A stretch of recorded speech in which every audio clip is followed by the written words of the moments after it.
In the headlines, Sharia court sentences Kano controversial cleric to death by hanging. EFCC chairman says over 30 billion naira recovered from suspended Accountant General Ahmed Idris. Food inflation rises to 24% as festive season sets in.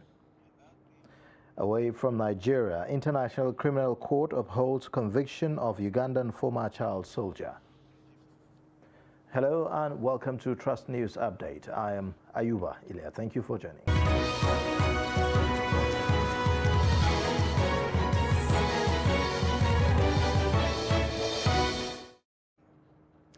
And now the details. An upper Sharia court in Kano State has sentenced a controversial cleric, Abdul Jabbar Nasiru Kabara, to death by hanging for blasphemy against the Prophet of Islam. Delivering the judgment, presiding judge Abdullahi Sariki Yola convicted the cleric on all the 4 counts charges. Trust TV correspondent Idris Jibril reports that the court has also seized all the 189 books belonging to Abdul Jabbar and ordered the immediate and indefinite closure of 2 mosques known to be used by the convict in preaching his ideology. Moment after his arrival at the court premises in Kopar Kudu, Abdul Jabbar Nasir Kabara was convicted of all the 4-count charges of blasphemy against the Prophet of Islam. But there was a mild drama when the convict still stood by his action and went further to accuse the court for twisting his words. Deliver your judgment. I'm not asking you for leniency at all. I want all my followers to know that I will die a hero, and I don't want you, Ibrahim Serkiola, to do me any favor or grant me leniency. This is my last word. Assalamu alaikum.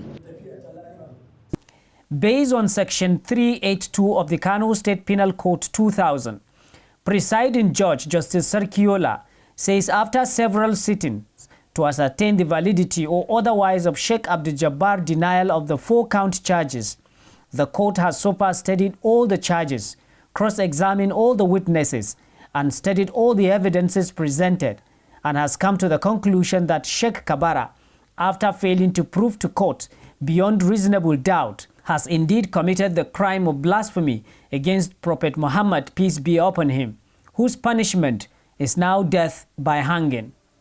Whoever, by any means, publicly insult by using word or expression, writing or verbal by means of gesture, which shows or demonstrates any form of contempt or abuse against the Holy Quran or any prophet, shall, on conviction, be liable to death. Therefore, relying on this Section 382B of the Sharia Penal Code 2000, you are hereby sentenced to death by hanging.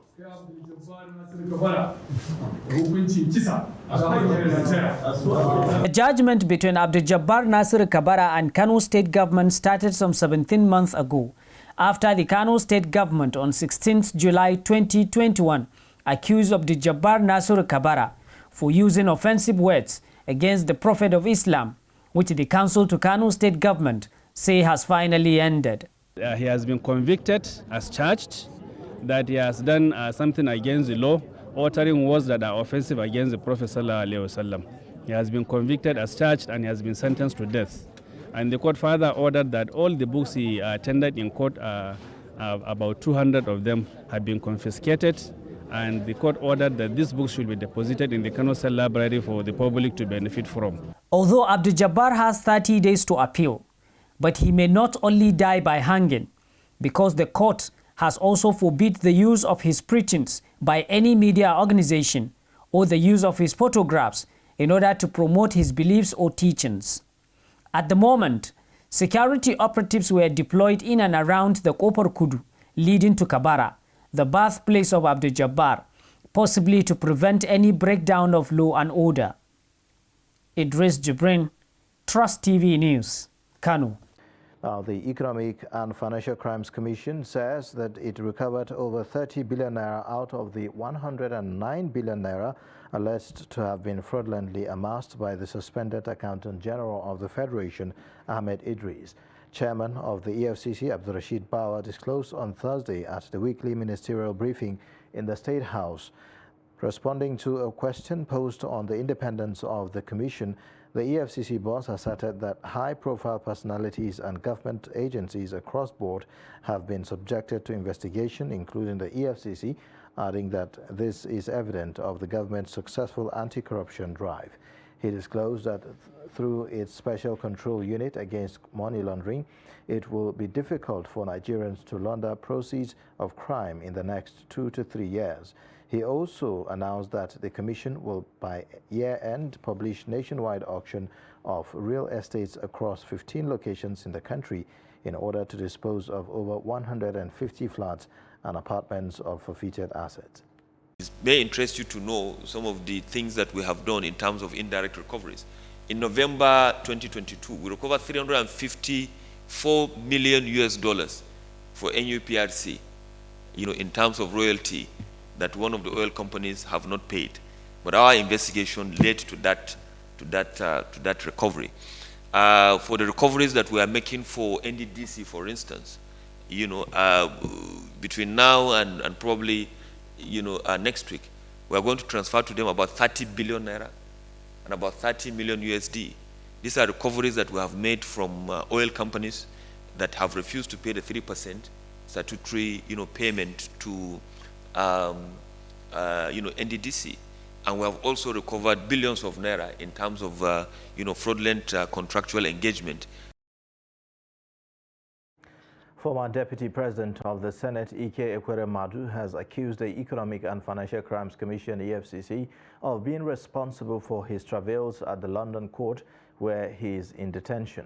The senator, who has been in custody in London over alleged organ harvesting, told the Federal High Court, Abuja, that the anti-graft agency wrote a letter to the London court that made the foreign court to refuse to admit him to bail.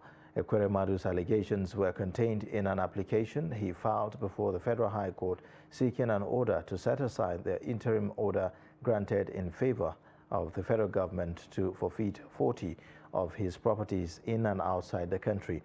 In the application brought by his counsel and senior advocate of Nigeria, Adeboyega Owomolo, Ekweremadu claimed that the forfeiture order was granted to the federal government in error because the EFCC suppressed information and facts in respect of the properties. Specifically, the detained senator alleged that the EFCC fraudulently obtained the forfeiture order for government by concealing information that investigation on the 40 properties started as far back as 2008. The senator therefore prayed the court to set aside the forfeiture order and stay proceedings in the matter until he resolves his ordeal before the London court. However, counsel to the EFCC, Silvanus Tahir, SAN, who denied that his client was being behind Ekweremadu's ordeal, also did not oppose request for stay of proceedings. The trial judge, Justice Inyang Edem Eko, fixed January 25 next year for ruling in the matter. Nigerians have been reacting to the non-availability of the redesigned Naira notes in circulation following the arrival of the release date. The Central Bank of Nigeria had announced that 1,000 to 500 Naira notes and 200 Naira notes will be redesigned, released on the 15th of December 2022. Chamunda Ben reports. The Naira redesign sparked heated discourse in several fora, with many debating its necessity. However, as the 15th December circulation date drew closer, the curiosity of many Nigerians escalated. With the date finally here, we asked FCT residents what they thought of the rollout and if they had finally seen the new notes. If the policy they have thought out is going to be have a positive impact on the masses, then it's fine. But if it's not, I think it's just a waste of resources. Yeah, I've seen on social media, but for me, on social media, it's just like a replication of the Naira that is existing already. what I was thinking the CBN should do is that the CBN should take out time to restabilize the naira instead of redesigning the naira. No, I've not. I've seen it online, and it has become even a thing of joke because it's just like they just did a flipping and change some from colors and all that. You understand? So we're just thinking like it's the same thing. They just want to not redesign. They just shade it and the rest. Every government policy is supposed to be good, and Nigerians are supposed to embrace and welcome it. For the new Naira note, as a citizen of Nigeria, resident in the territory of the president, I have not seen it with my own bare eyes yet. Individuals weren't the only ones yet to have the new notes. Business owners, too, were yet to receive the notes via purchases from customers. There is nothing bad with that, but they said the new Naira note was supposed to be displayed today, starting from today till further notice. So, but as for me, I've not received the new Naira notes because I don't know, maybe it's because I've not gone to the bank. A lady came and was like, whether I don't have the new note yet. I said no. So she was now laughing, just joking. But I've seen 1,000, the new 1,000 note today. We have seen it because we had a special order. Some of the money came in units. And we're hoping for more of the 200 and 500 today, tomorrow, because people that work here around their banks and all of that, they come in to buy in the morning and in the afternoon. From the foregoing, Nigerians are still yet to have their curiosity doused as they still have not yet accessed the redesigned Naira denominations. Chamun Dabeng, Trust TV News, Abuja. Meanwhile, the Central Bank of Nigeria Governor Godwin Emefiele is to appear before the House of Representatives next week to answer questions on cash withdrawal limit and other issues. The Deputy Speaker, Ahmed Idris Wase, who presided over plenary on Thursday, confirmed that the CBN governor has sent an apology and also intimated the House on his inability to come due to a foreign trip. The CBN governor was billed to appear before the House this Thursday. Emefiele, however, stated that he will appear before the House whenever he is back to the country. The House acknowledged the letter by the CBN governor and resolved to set another date for him to appear.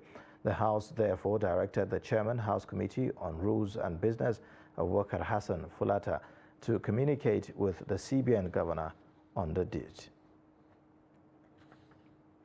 Now, 13 governorship candidates from various political parties are contesting to replace Gombe State Governor Inuwa Yahaya in 2023 election.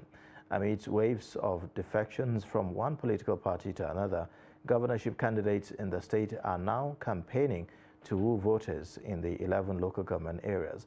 Ibrahim Ismail examines chances of the major political parties in Gombe State ahead of the 2023 governorship election. The report. Political activities are gathering momentum in Gombe State as governorship candidates are busy wooing voters ahead of the March 2023 election. Some of the candidates seeking to take over from the incumbent are PDP's Muhammad Barre, NNPP's Kamis Mailan Tarki, SDP's Lazarus Jacob, and LP's Amuga Keftin, among others. The politicking has taken a new dimension with defections of stalwarts from one party to the other. Dr. Jamilu Ishaku Gwamna lost the PDP governorship ticket to Barre and defected to the All Progressives Congress APC to be a campaign coordinator for the incumbent Governor Inuwa Yahaya of the All Progressives Congress APC and Tinubu Shatima presidential campaign in Gombe. The developments that have, unfolded after that has shown that the PDP in Gombe State is not ready for power shift in Gombe. And for me, I have a reputation and I have a name. I do not want to stay in a party that do not care about its members, that do not have respect for its members, and indeed fomenting internal struggles within the party. The PDP has reacted to the defection of Dr. Jamilu Gwamna, Sardaunan Gombe, the ruling APC, saying it's a good riddance to bad rubbish. So we are not distracted by that. It is not a distraction at all. In fact, it has helped us to gather ourselves together to now focus on one particular issue, because it has reduced, at least significantly, the issues of internal bickerings and challenges that are there. Now the PDP is focused, the PDP has come together as one, and we are focusing on winning the 2023 election. Political analyst Dr. Babayo Sule said out of the 14 candidates contesting for the Gombe State governorship seat in the 2023 elections, only 3 stand any chance. But for the 3, the All Progressive Congress, which is the incumbent governor, Alhaji Muhammad Inuwa, and the major opposition, PDP, People's Democratic Party, Muhammad Jibrin Barde, NNPP's gubernatorial candidate, Kamisu Ahmed Milantarki. I think these 3 are the ones that we need to focus on. Dr. Sule urged electorate to vote wisely and elect a leader that will serve their interest. When I say selfless and committed, is somebody that is ready to dedicate himself to serve people, not to serve himself, to represent people, not to represent himself, to commit to the people's welfare, not to his own welfare. So these are the qualities. The People's Democratic Party, PDP, has been in power from 2003 until the incumbent Governor Inuwa Yahya of the APC defeated the party in 2019. From Gombe, Ibrahim Ismail reporting for Trust TV. Still on political matters, the New Nigeria People's Party NNPP has disowned one Bala Audu, who claimed to be an agent of the party, promising Kano rural residents provision of fertilizer and scholarship to release their permanent voters' cards data. Speaking to Trust TV, the national chairman of the party, Professor Rufai Ahmed Al-Ali, said that the person should be made to face trial just as members of other parties. According to him, the party did not authorize any of its members or agent to do so on its behalf. I believe after APC learned that we are taking their people to court, now they are trying to reverse it. Because if they have evidence that somebody from NNPP has done that, let them come and bring it. Because whoever that person is that is not working on our behalf, must be working on somebody else. Because it's easy for you to say you are an NPP, okay, and do something in our party, in our name, but definitely it's not part of our principle or our tradition or value system. But definitely, we are not talking about other parties for now, but definitely those that have been arraigned before the court and those that have been convicted are IPC. So we don't know him. We don't know him. But in any case, if there's anything like that, he also should face the trial. You're watching the news update on Trust Television. Coming up shortly, we take a look at how bad roads affect landlords. Details of this and more after the break.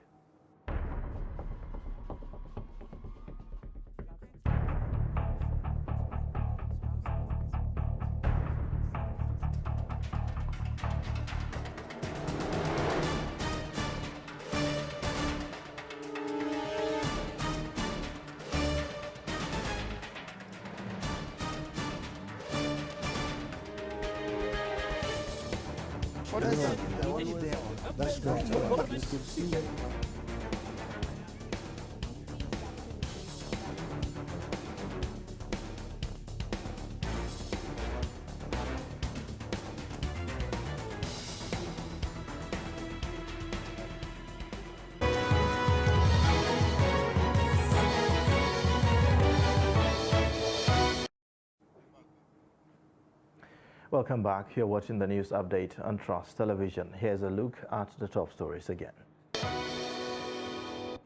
Sharia court sentences Kano controversial cleric to death by hanging. EFCC chairman says over 30 billion naira recovered from suspended Accountant General Ahmed Idris. Now, 1 year after Next Cash and Carry and Ebano supermarkets were razed by fire, with the causes remaining unknown, shop owners are adopting precautionary methods to avert such incidents. In this report, Noel Samson looks at some of the measures put in place by store owners alongside as well as preventive advice from professionals. Take a look. Fire outbreak. A sudden increase of fire is usually difficult to control or arrest except by professional fighters. This accounts for why several properties continue to be lost to fire incidents whenever they occur. To avoid such colossal losses, like those witnessed when 2 major supermarkets were gutted by fire in Nigeria's capital territory last year, store owners are leaving nothing to chance anymore. You can't operate a business like this without having fire extinguishers at different points. You also have to make sure that when you have electrical works done, they do it cleanly, they are neat with it. They don't leave open wires outside that can maybe spark because of overheating or underheating. So I'll give you a case in point. We have an alternative power supply source here, inverter. So when PHCN takes lights, we have that comes on so that we can continuously have power since our systems are not going to work if there is no power. So there was a day one of the inverters had like a spark issue and then it caught fire. It caught fire and in less than 30 seconds we put off the fire. The FCT Fire Service has been dishing out some preventive methods in order to forestall future reoccurrence. Good housekeeping is 1. 2, not overloading sockets, not overloading any electrical appliances. 3, you must make sure that you have knowledge on how to fight fire, how to escape from a particular building. That is, not clogging the door path is also one of it with a lot of rubbish or whatever. So that is one of the things. Then 4, you must make sure you have, even if it is a smaller firefighting equipment, that is fire extinguisher, smoke detector to detect if there's a smoke, and to alert you. You talk to the media, you let them listen, you let them watch, just like your own TV, Trust TV. So we have different ways of sensitizing people. We even go to their dormouts. We go to their residents, to companies, to factories. We go to them. Statistics from the Nigerian Federal Fire Service revealed that the number of fire incidents caused by electrical faults is becoming an issue of concern, hence the need for caution. Noel Samson, Trust TV News, Abuja. Landlords in Benin City, the Edo State capital, want the state government to urgently address the deplorable condition of access roads and streets, a situation they said is almost getting them displaced in their locality in Ego, local government area of the state. Nafisa Bello completes the story. The ever-busy Benin-Agbo-Onitsha road, the link road to the eastern parts of the country. On daily basis, road users spend hours on this axis to get to their various destinations due to the deplorable condition of the road, especially during raining season. These elderly landlords and landladies at Upper Medical Store Road, Ego local government area of the state, want the state government to, as a matter of urgency, come to their rescue, as the streets and roads have become impassable and unmotorable. Adding that, the houses are their only means of livelihood. But with no access roads, it has been difficult getting tenants. At this my age, now this house now I built when I young, when I supposed to dey eat now. Because of this bad road, nobody they come here call rent house. It don't reach 6 months when they write room to rent, nobody to rent. But they go say house good, but no road to enter. There's no road to my house. The house there now, my house is number 30, this street, this very street. No tenant in my house. The whole house is empty. I beg the state government to come and help us to do the road. I beg.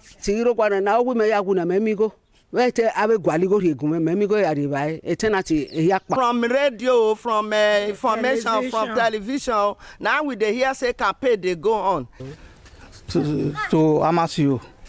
So we are begging government to help us. There's no road. We don't have road. Because of the bad road, nobody not let them come tell us for this street, say make we vote for them again. Maybe na shame self, because they promise before, they not they fulfill that. A school in the neighborhood has been abandoned due to lack of good roads and emerging gullies, posing threat to the children. We join ourselves here about our street. We come and beg the state government to come and help us because of this our street. Look at the primary school here.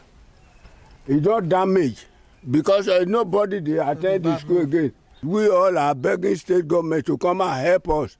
That is what we are here for. That as it be, no road to enter our street.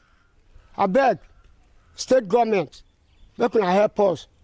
God repair our street for us. With the impending Christmas and New Year celebrations, the residents here expect the federal government to do the needful on the Benin-Agbo route to address the plight of travelers, while the state government is also expected to create and fix collapsed access routes in parts of the state. Nafisa Bello, Trust TV News, Benin. Now, Nigerians will mark Christmas and New Year celebrations with hike in prices of goods as inflation rose to 24.13% in November. According to the National Bureau of Statistics, the food inflation rate in November was 6.92% higher compared to the rate recorded in November 2021. NBS said that the rise in food inflation was caused by increase in prices of bread and cereals, oil and fat, potatoes, yam and other tubers, food products and fish. It added that the headline inflation rate also rose to 21.47%, and it said that the increase in the monthly inflation rate can be attributed to the sharp increase in demand usually experienced during the festive season. And away from Nigeria, the International Criminal Court on Thursday threw out an appeal by Dominic Ongwen, a Ugandan child soldier turned a commander in the Lord's Resistance Army, against his conviction and 25-year sentence for war crimes. Dominic Ongwen, who was himself abducted aged 9 by the rebel group led by the fugitive Joseph Kony, was found guilty last year of murder, rape and sexual enslavement in northern Uganda during the early 2000s. The appeals chamber unanimously rejected all the grounds of appeal against his conviction, said Judge Luis Ibanez Carranza. Appeals judges said that although Ongwen had been kidnapped as a defenseless child, it did not mitigate his guilt. They also rejected the arguments about mental illness and said that he had a key role in LRA atrocities as an adult. And that's a wrap on Trust News Update. You can watch more via all our social media platforms and also on our YouTube channel. I am Ayuba Ilya. Thank you for watching. Bye.